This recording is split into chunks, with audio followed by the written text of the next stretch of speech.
പാതിവില തട്ടിപ്പിൽ അനന്തകൃഷ്ണന്റെ തട്ടിപ്പിൽ കൂടുതൽ വിവരങ്ങൾ പുറത്തേക്ക് വരുന്ന വാർത്താ മണിക്കൂറുകളാണ്. ഒരുപാട് രാഷ്ട്രീയ നേതാക്കൾക്ക് ബന്ധമുണ്ടെന്നൊക്കെ പറയുന്നുണ്ട്. ഇയാളുടെ ഐപാഡിൽ പണ്ട് മണിച്ചൻ അദ്ദേഹം മാസപ്പടി കൊടുത്ത രാഷ്ട്രീയ നേതാക്കളുടെ പേര് എഴുതി വെച്ചതുപോലെ അന്ന് ബുക്കാണെങ്കിൽ അന്ന് ഡയറി ആയിരുന്നെങ്കിൽ ഇന്നിപ്പോൾ ഐപാഡിൽ കൃത്യമായി ഇന്ന രാഷ്ട്രീയ നേതാവ് ഇത്ര രൂപ കൊടുത്തേക്കുന്ന ഇയാൾ എഴുതി വെച്ചിരിക്കുന്നു എന്നൊക്കെയാണ് പറയപ്പെടുന്നത്. പുറത്തേക്ക് വന്നാൽ കേരള രാഷ്ട്രീയത്തിൽ വലിയ സ്ഫോടനങ്ങൾ, വലിയ ഭൂകമ്പങ്ങൾ ഉണ്ടാകുമെന്നും പറയപ്പെടുന്നുണ്ട്.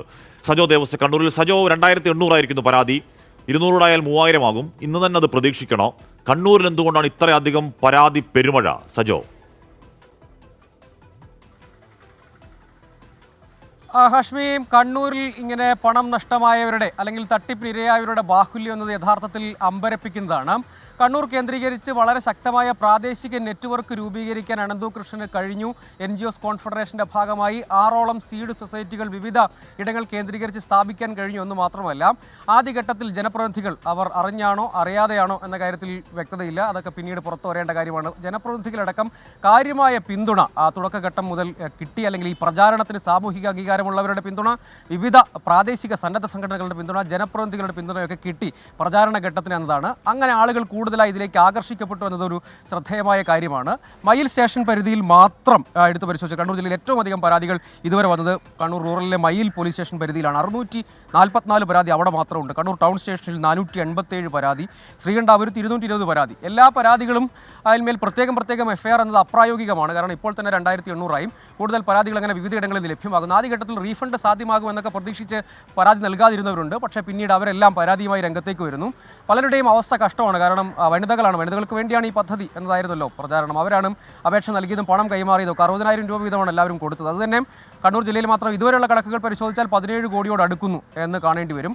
അത് തന്നെ പലരും കുടുംബശ്രീയിൽ നടക്കാൻ ലോൺ എടുത്ത് ഈ 60,000 രൂപയൊക്കെ കൊടുത്ത ആളുകൾ പോലും ഉണ്ട്. അങ്ങനെ ലോൺ എടുത്ത് 60,000 രൂപ വേഗത്തിൽ കൊടുത്തവരുണ്ട്. പിന്നീട് 6 മാസം മുതൽ 8 മാസം വരെയൊക്കെ കാത്തിരുന്നു. ഇവരൊക്കെ വിശ്വസിച്ചത് ആദ്യഘട്ടത്തിൽ ഒരു വലിയ ഈ സ്കൂട്ടർ വിതരണ മേള കണ്ണൂരിൽ സംഘടിപ്പിച്ചിരുന്നു. അതൊരു പ്രധാനപ്പെട്ട പ്രചാരണ ആയുധമായി അത് എല്ലായിടങ്ങളിലേക്കും വ്യാപകമായി പ്രചരിച്ചു. പിന്നീട് വിശ്വാസ്യതയുള്ള ആളുകൾ തന്നെ ഈ പ്രചാരണത്തിന് നേതൃത്വം നൽകിയതോടുകൂടി ആളുകൾ വ്യാപകമായി വിശ്വസിക്കുകയും ഈ മേഖല കേന്ദ്രം, അതായത് 6ഓളം സീഡ് സൊസൈറ്റികൾ കണ്ണൂരിലെ വിവിധ ഇടങ്ങളിൽ രൂപീകരിക്കപ്പെട്ടു. 12ഓളം സ്റ്റേഷനുകളിൽ ഇപ്പോൾ തന്നെ ഈ പരാതികൾ വിവിധ സ്റ്റേഷനുകളായാണ്, സിറ്റി റൂറൽ പരിധികളായി 12ഓളം സ്റ്റേഷനുകളിൽ ഇതിനകം തന്നെ പരാതികൾ വരികയോ FIRകൾ രജിസ്റ്റർ ചെയ്യുകയോ ചെയ്തിട്ടുണ്ടെന്നാണ്. അങ്ങനെ ആളുകളിലേക്ക് വ്യാപകമായി ഇത് പ്രചരിക്കപ്പെട്ടു. പിന്നീടാണ് ഇത്രയുമധികം ആളുകൾ വിവിധ ഇടങ്ങളിൽ അവരത് വിശ്വസിച്ചു അല്ലെങ്കിൽ ആ മോഹവലയത്തിൽ കുടുങ്ങി അങ്ങനെ പണം കൈമാറി. പിന്നീട് ഇത് മാത്രമല്ല, നേരത്തെ കണ്ണൂരിൽ വ്യാപകമായി ഈ ഗ്രഹോപകരണങ്ങൾ അല്ലെങ്കിൽ തയ്യൽ മെഷീൻ, അങ്ങനെ ഗ്രഹോപകരണങ്ങൾ, അങ്ങനെ വിവിധ ലാപ്ടോപ്പുകളൊക്കെ വിതരണം ചെയ്തിരുന്നു. അത് പലർക്കും ലഭ്യമായിരുന്നു. അതുകൊണ്ട് തന്നെ ആളുകളുടെ വിശ്വാസം വ്യാപകമായി വർദ്ധിച്ചു. ആ ഗ്രഹോപകരണങ്ങൾ കിട്ടി, ലാപ്ടോപ്പുകളും മറ്റുമൊക്കെ കിട്ടി. പിന്നീട് ആദ്യഘട്ടത്തിലെ ഈ വാഹന വിതരണം, അതായത് ഇരുചക്ര വാഹന വിതരണം നടന്നു. അതൊക്കെയാണ് ആളുകളുടെ വിശ്വാസം കൂടുതൽ വർദ്ധിച്ചത്. പിന്നീട് ഈ പ്രാദേശിക നെറ്റ്വർക്കുകളുടെയും ജനപ്രതിനിധികളുടെയും ഒക്കെ കാര്യമായ പ്രവർത്തനം, ഒപ്പം കൂടുതൽ പ്രാദേശിക പ്രൊമോട്ടർമാർ, കോർഡിനേറ്റർമാർ വ്യാപകമായി കണ്ണൂർ ജില്ലയിൽ ആളുകളെ ആകർഷിക്കുന്നതിന് വേണ്ടി പ്രവർത്തിച്ചു. അവരിൽ ചിലർ അറിഞ്ഞുകൊണ്ടോ അറിയാതെയോ ഒക്കെ ആയിരിക്കാം, അവർക്കെതിരെയും പക്ഷേ കേസുണ്ട്. അങ്ങനെ ഈ ഫെസിലിറ്റേഷൻ ചാർജ് എന്ന നിലത്തിൽ വേറെയും കളക്ട് ചെയ്തിട്ടുണ്ട്. അങ്ങനെ വരുമ്പോൾ ഈ കണക്കൊന്നുമല്ല എന്ന് മനസ്സിലാക്കേണ്ടി വരും. പക്ഷേ ഈ ജനപ്രതിനിധികളൊക്കെ ഉൾപ്പെട്ടതുകൊണ്ട് തന്നെ മുന്നണികൾ പരസ്പരം പഴിചായിരുന്നു എന്നത് മാത്രമേ ഉള്ളൂ. കണ്ണൂർ സിറ്റി പരിധിയിൽ ഒരു സ്പെഷ്യൽ വിങ് അന്വേഷിക്കുന്നുണ്ട്. പക്ഷേ ഇത്രയും വിപുലമായ കേസുണ്ട്, അത് കൂട്ടായി അന്വേഷിക്കണം എന്നടക്കമുള്ള കാര്യങ്ങൾ ഇപ്പോൾ പ്രത്യേകം FIRകൾ ഇട്ട് പ്രത്യേക അന്വേഷണം എന്ന നിലയ്ക്കാണ്. കണ്ണൂർ സിറ്റി പരിധിയിൽ മാത്രം ഒരു സ്പെഷ്യൽ വിങ് അന്വേഷിക്കും. പക്ഷേ ഇനിയും എണ്ണം കൂടുമെന്നാണ് നമ്മൾ മനസ്സിലാക്കുന്നത്. കാശ്മീർ. സജോ ദേവസ്വം 2800 കടന്നിരിക്കുന്നു കണ്ണൂരിൽ. അത് 3000-ന് മുകളിലേക്ക് പോകാൻ ഇടയുണ്ട്. കാര്യം അത്രത്തോളം വ്യാപകമാണ് കണ്ണൂരിൽ ഇയാൾ നടത്തിയ തട്ടിപ്പ്. 2019 ഇയാൾ ഒരു കൂൺകൃഷിയുടെ പേരിൽ ആദ്യ തട്ടിപ്പ് നടത്തുന്നു. ഈ കൂൺകൃഷി പഠിപ്പിക്കാനാണ് ഇയാളുടെ പരിപാടി. 2020 പാതി വിലയ്ക്ക് ഓണക്കിറ്റ് വിജയകരമായി നടപ്പാക്കി വിശ്വാസം ഉണ്ടാക്കുന്നു. 3000 രൂപയുടെ സാധനങ്ങൾ 1500 രൂപയ്ക്ക് നൽകി നാട്ടുകാരുടെ വിശ്വാസം നേടുന്നു. പിന്നെ പടിപടിയായി നോക്കൂ, നമ്മൾ വിശ്വസിക്കുന്ന രാഷ്ട്രീയ പാർട്ടികളുടെ നേതാക്കന്മാർ ഇയാൾക്കൊപ്പം വേദിയിൽ നിൽക്കുമ്പോൾ നമ്മൾ എങ്ങനെയാണെന്ന് ഇയാളെ അവിശ്വസിക്കുക എന്ന് പറയുമ്പോൾ പോലും പാതി വിലയ്ക്കൊരു സാധനം തരുമ്പോൾ അതിലെന്തോ ഒരു കൊനഷ്ടുണ്ടല്ലോ എന്നാലോചിക്കേണ്ടത് നമ്മുടെ ഒരു സാമാന്യ യുക്തിയും സാമാന്യ ബുദ്ധിയുമാണ്. എങ്കിൽ കൂടിയും സകലവിധമായ രാഷ്ട്രീയ നേതാക്കളെയും കൂടെ നിർത്തി അയാൾ വിശ്വാസം തെളിയിക്കാൻ ശ്രമിക്കുമ്പോൾ ആ കുഴിയിൽ ആളുകൾ വീണുപോയിട്ടുണ്ടെങ്കിൽ അവരെ പഴിക്കാനും കഴിയില്ല. അരുൺ പാറക്കലാണ് കാസർകോട്ടെ വിവരങ്ങളുമായി ചേരുന്നത്. അരുൺ, 19 അക്കൗണ്ടുകളിലായി ഇയാളുടെ വന്നുപോയത് 450 കോടി എന്നാണ് പറയുന്നത്, കേവലം 27 വയസ്സിൽ. എന്തൊരു വലിയ കണക്കാണ്. കാസർകോട്ടെ പരാതികൾ എത്രത്തോളമാണ്, അതിൽ കേസെടുക്കുന്ന എത്രത്തോളമാണ് അരുൺ? ഹാഷ്മി, കാസർഗോഡ് ഈ തട്ടിപ്പ് നടന്നത് ഈ എൻഡോസൾഫാൻ ദുരിതബാധിതർക്ക് ഈ സായി ട്രസ്റ്റ് ചെയർമാൻ ആനന്ദകുമാറിൻ്റെ നേതൃത്വത്തിൽ വീടുകൾ വെച്ച് നൽകിയിരുന്നു. അതിൻ്റെ മറപറ്റിയാണ് ഈ ക്ലബ്ബുകളുമായും അതുപോലെ തന്നെ വായനശാലകളുമായൊക്കെ ഇവർ ഇടപെടുന്നത്. ആനന്ദ്കുമാറാണ് ഈ അനന്തകൃഷ്ണനെ മൈത്രി ക്ലബിൻ്റെ ഭാരവാഹികൾക്ക് പരിചയപ്പെടുത്തുന്നത്. അത് നെഹ്റു യുവകേന്ദ്രയുടെ കോർഡിനേറ്റർമാരുമായി ബന്ധപ്പെട്ടായിരുന്നു ആ പരിചയം പുതുക്കലൊക്കെ നടന്നത്. പിന്നീട് അവർ എറണാകുളത്തേക്ക് മീറ്റിങ്ങിന് വിളിച്ചു. ഈ NGO അവരുടെ സംഘടനയുമായി ബന്ധപ്പെട്ട ആ സംഘടന രൂപീകരണത്തിനൊക്കെ വിളിക്കുകയും ചെയ്തു. അവിടെ വെച്ചാണ് ഈ സ്കൂട്ടറുകളും അതുപോലെ തന്നെ തയ്യൽ മെഷീനും ഈ ലാപ്ടോപ്പുകളുമൊക്കെ പകുതി വിലയ്ക്ക് നൽകാമെന്ന് അറിയിക്കുന്നത്. പിന്നീട് വ്യാപകമായി പണപ്പിരിവ് നടത്തി. 2023 പണപ്പിരിവ് നടത്തിയെങ്കിലും അവയൊക്കെ കൊടുത്തു തീർത്തു. അതായത് തയ്യൽ മെഷീനും ഗൃഹോപകരണങ്ങളും ഈ ലാപ്ടോപ്പുകളും സ്കൂട്ടറുകളും ഒക്കെ കൊടുത്തു തീർത്തു. അതിനുശേഷം 2024 മാർച്ച് ഏപ്രിൽ മാസങ്ങളിലാണ് ഈ പണപ്പിരിവ് നടന്നത്. 36 സ്കൂട്ടറുകളാണ് ഇപ്പോൾ കാസർഗോഡ് ജില്ലയിൽ ഈ കുമ്പടാദ്യ പഞ്ചായത്തിലെ മൈത്രി വായനശാല വഴി മാത്രം കൊടുക്കാനുള്ളത്. നിരവധി ലാപ്ടോപ്പുകൾ നൽകാനുണ്ട്. 33 ലക്ഷത്തോളം രൂപ അവിടെ നിന്ന് പിരിച്ചെടുത്തു എന്നാണ് നമുക്ക് മനസ്സിലാക്കാൻ സാധിക്കുന്നത്. അത് ഈ അനന്തകൃഷ്ണൻ്റെ 2 അക്കൗണ്ടുകളിലേക്കാണ് ഈ പണം പോയിരിക്കുന്നത്. ഒന്ന് professional innovation services, grass root impact foundation എന്നീ സംഘടനകളുടെ 2 അക്കൗണ്ടുകളിലേക്കാണ് ഈ പണം നൽകിയിരിക്കുന്നത്. അത് മൈത്രി വായനശാലയുടെ അക്കൗണ്ടിൽ നിന്നാണ് ഈ പണമൊക്കെ നൽകിയത്. എന്തായാലും ഇതുവരെയും ആളുകൾക്ക് ഈ പണം തിരിച്ചു കിട്ടിയിട്ടില്ല. ആദ്യഘട്ടത്തിൽ എല്ലാവരും വിചാരിച്ചത് ഈ പണം ഈ സ്കൂട്ടറുകളൊക്കെ തിരിച്ചു കിട്ടും, അല്ലെങ്കിൽ ലാപ്ടോപ്പൊക്കെ കിട്ടുമെന്നായിരുന്നു. ഈ ആളുകളുടെ ഒരു പ്രവാഹമായിരുന്നു. ആദ്യഘട്ടത്തിൽ ഈ സ്കൂട്ടറുകളും ലാപ്ടോപ്പും അതുപോലെ തന്നെ തയ്യൽ മെഷീനുമൊക്കെ ലഭിച്ച സാഹചര്യത്തിൽ ആളുകളുടെ ഒരു പ്രവാഹമായിരുന്നു. ഒരുപാട് പേർ തങ്ങൾക്കും വാഹനം വേണമെന്ന് പറഞ്ഞുകൊണ്ട് ഈ 60,000 രൂപയും 50,000 രൂപയും ഒക്കെ മൈത്രി വായനശാലയെ ഏൽപ്പിക്കുകയുണ്ടായി. അങ്ങനെയാണ് ഈ പണം മുഴുവൻ അനന്തകൃഷ്ണൻ്റെ അക്കൗണ്ടിലേക്ക് എത്തിയത്. ഈ മാർച്ച് ഏപ്രിൽ മാസങ്ങളിൽ നൽകിയ പണം പിന്നീട് അതിനെക്കുറിച്ച് ഒരു അറിവുമുണ്ടായില്ല. ആനന്ദ്കുമാറുമായി ഇവർ നിരന്തരമായി സംസാരിച്ചു. ആനന്ദ്കുമാറും കയ്യൊഴിയുന്ന ഒരു സാഹചര്യമുണ്ടായി. പിന്നെയാണ് ഈ കേസുമായി ബന്ധപ്പെട്ട തട്ടിപ്പുമായി ബന്ധപ്പെട്ട വിവരങ്ങൾ പുറത്തു വരുന്നത്. അപ്പോഴാണ് പറ്റിക്കപ്പെട്ട വിവരം, കബളിപ്പിക്കപ്പെട്ട വിവരം ഇവർക്ക് മനസ്സിലാവുന്നത്. ജില്ലാ പോലീസ് മേധാവിക്കും മുഖ്യമന്ത്രിക്കും പരാതി നൽകിയിട്ടുണ്ട്. ആ പരാതിയുടെ അടിസ്ഥാനത്തിൽ ഇപ്പോൾ ജില്ലാ ക്രൈംബ്രാഞ്ച് ഈ അന്വേഷണം ഏറ്റെടുത്തിട്ടുണ്ട്. പ്രാഥമികമായ അന്വേഷണം തുടങ്ങി. ഈ മൈത്രി വായനശാലയുടെ ഭാരവാഹികളുടെ മൊഴിയെടുത്തു. ഇനി കൂടുതൽ പേർ ഈ പരാതിയുമായി രംഗത്ത് വരുമെന്നാണ് ക്രൈംബ്രാഞ്ചും കരുതുന്നത്. കാഞ്ഞങ്ങാട് കേന്ദ്രീകരിച്ചും തട്ടിപ്പ് നടന്നു എന്നൊരു വിവരവും പോലീസിന് ലഭിച്ചിട്ടുണ്ട്. എന്തായാലും അന്വേഷണം തുടരുകയാണ് ഹാഷ്മി. ഓക്കെ, എന്തായാലും ഈ ആനന്ദ്കുമാറുമായിട്ട് നമ്മൾ അന്ന് രാവിലെ സംസാരിക്കുമ്പോൾ ആനന്ദ്കുമാർ പറഞ്ഞത് എനിക്ക് ഒന്നും അറിയില്ല. ഈ പറയുന്ന രീതിയിൽ എന്താണ് അനന്തകൃഷ്ണൻ ഈ കോൺഫെഡറേഷൻ ആളാണെന്ന് എനിക്ക് പരിചയമുള്ളായിരുന്നു. ആ കോൺഫെഡറേഷൻ അധ്യക്ഷ സ്ഥാനത്ത് താൻ ഒഴിയുകയും ചെയ്തു എന്നൊക്കെയാണ് ആനന്ദ്കുമാർ പൂർണ്ണമായി നിരാകരിച്ചത്. പക്ഷേ അന്വേഷണ വഴിയിൽ കാര്യങ്ങളുടെ കിടപ്പ് അങ്ങനെയല്ല എന്ന് വേണം മനസ്സിലാക്കാൻ. കൂടുതൽ വിവരങ്ങൾ പുറത്തേക്ക് വരുന്നുണ്ട്. ആനന്ദ്കുമാർ ആദ്യം പറഞ്ഞത് ലാലി വിൻസെന്റ് തന്നെ പരിചയപ്പെടുത്തിയെന്നുള്ളതാണ്. ലാലി വിൻസെന്റ് തന്നെ അത് നിഷേധിക്കുന്ന സാഹചര്യമൊക്കെ ഉണ്ടായി. ചില ദുരൂഹതകൾ അവിടെയും കിടപ്പുണ്ട്. സമീർ C. മുഹമ്മദ് വയനാട്ടിൽ നിന്ന് ചേരുന്നുണ്ട്. സമീർ, ഇപ്പോൾ ഈ തട്ടിപ്പ് പിടിച്ചത് കാര്യമായി ഇല്ലേ? വയനാട് ദുരന്ത ബാധിതരെ പാതിവില എന്നൊക്കെ പറഞ്ഞു പോയി സമീപിച്ചേനെ ഈ വിദ്വാൻ സമീർ.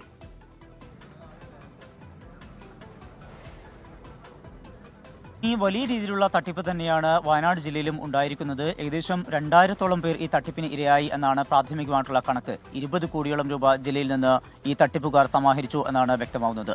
ഇതുമായി ബന്ധപ്പെട്ടുള്ള അന്വേഷണവും ഇപ്പോൾ പുരോഗമിക്കുകയാണ്.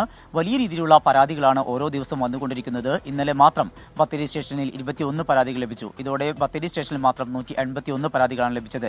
ആകെ 366 കേസുകളാണ് ജില്ലയിൽ വിവിധയിടങ്ങളിലായിക്കൊണ്ട് ലഭിച്ചിരിക്കുന്നത്. ഈ സംഭവവുമായി ബന്ധപ്പെട്ട് അനന്തകുമാർ തന്നെയാണ് കേസിൽ എല്ലായിടത്തും ഒന്നാം പ്രതിയായി ചേർത്തിരിക്കുന്നത്. മറ്റിടങ്ങളിലൊക്കെ പ്രതിപട്ടികയിൽ വരുന്നത്, രണ്ടാം പ്രതികളാക്കിയോട്ട് വരുന്നത് അക്ഷയ കേന്ദ്രങ്ങളിലെ ജീവനക്കാരും അതിന്റെ നടത്തിപ്പുകാരുമാണ്. പ്രധാനമായും വയനാട് ജില്ലയിൽ ഇതിന്റെ വയനാട് ജില്ലാ അടിസ്ഥാനത്തിൽ പഞ്ചായത്ത് അടിസ്ഥാനത്തിലൊക്കെ കോർഡിനേറ്റർമാരെയും പ്രൊമോട്ടർമാരെയൊക്കെ നിയമിക്കുന്നുണ്ട്. അപ്പോൾ പഞ്ചായത്ത് തോറും തട്ടിപ്പ് നടത്തി, പഞ്ചായത്ത് തോറും എടുത്ത് അവിടെ ഗവേഷണം നടത്തി, വളരെ മൈക്രോ ലെവലിൽ തട്ടിപ്പ് നടത്തി സമീർ. അതെ, ഹാഷ്മി സൂചിപ്പിച്ചതുപോലെയാണ്. ഓരോ പഞ്ചായത്ത് കേന്ദ്രീകരിച്ചുകൊണ്ടും സീഡ് എന്ന രീതിയിൽ സൊസൈറ്റികൾ രൂപീകരിക്കുന്നു. അതുവഴി കൂട്ടായ്മകൾ രൂപീകരിക്കുന്നു. ആ കൂട്ടായ്മകൾ വഴിയാണ് ഈ വിധത്തിലുള്ള തട്ടിപ്പ് നടത്തിയിട്ടുള്ളത്. അതിൽ ഏതാനും പേർക്ക് ഈ പാതിവിലക്ക് സ്കൂട്ടർ ലഭിച്ചു, തയ്യൽ മെഷീൻ ലഭിച്ചു, അതുപോലെ മറ്റ് ഗൃഹോപകരണങ്ങളും ലഭിച്ചു. അതിൻ്റെ ഒരു പിന്തുടർച്ചക്കാരായിക്കൊണ്ട് മറ്റ് കൂടുതൽ പേര് അതിനകത്തേക്ക് എത്തുകയും വലിയ രീതിയിലുള്ള പണം അതിലേക്ക് നിക്ഷേപിക്കുകയും ചെയ്തു. പക്ഷേ അതിൽ 1-2 പേർക്ക് അല്ലാതെ മറ്റാർക്കും തന്നെ ഈ വസ്തുക്കളും കിട്ടിയില്ല. മാത്രമല്ല പണവും തിരിച്ചു കിട്ടിയിട്ടില്ല. ഇപ്പോഴാണ് ഇത് വലിയ തട്ടിപ്പാണ് എന്ന് ആളുകൾ തിരിച്ചറിഞ്ഞത്. ഇതോടുകൂടിയാണ് വലിയ പ്രതിഷേധത്തിലേക്കും ഒപ്പം തന്നെ പരാതിയുമായി വരുന്നത്. ഇതിൽ തന്നെ ചില അക്ഷയ കേന്ദ്രങ്ങൾ ഏതാനും ചിലർക്ക് 5,600 രൂപ വീതം തിരിച്ചു നൽകിയിരുന്നു. ആ ഒരു പശ്ചാത്തലത്തിൽ ഇപ്പോൾ വലിയ ഒരു ശതമാനം പേർ ഈ പരാതി നൽകാൻ കൂട്ടാക്കുന്നില്ല. അവർ ഇപ്പോഴും പണം ലഭിക്കും, അതുപോലെ തന്നെ ഈ വാഹനവും അതുപോലെ തന്നെ ഗൃഹോപകരണങ്ങളും ഒക്കെ ലഭിക്കും എന്നുള്ള പ്രതീക്ഷയോടുകൂടെ കാത്തിരിക്കുന്നുമുണ്ട്. എന്തായാലും ഇതുമായി ബന്ധപ്പെട്ട് ഇപ്പോൾ 366 പരാതികൾ ലഭിച്ചിട്ടുണ്ട്. 19 കേസുകൾ രജിസ്റ്റർ രജിസ്റ്റർ ചെയ്തിട്ടുമുണ്ട്. കൂടുതൽ നടപടികൾ ഉണ്ടാകും എന്നുള്ള കാര്യം തന്നെയാണ് പോലീസ് പറയുന്നത്. ഈ വിഷയത്തിൽ ഇപ്പോൾ പരാതികൾ പരമാവധി ലഭിക്കുന്ന മുറയ്ക്ക് ആ കാര്യങ്ങളെല്ലാം തന്നെ ക്രോഡീകരിച്ചുകൊണ്ട് ഒരു പ്രത്യേക അന്വേഷണ സംഘത്തെ രൂപീകരിക്കും.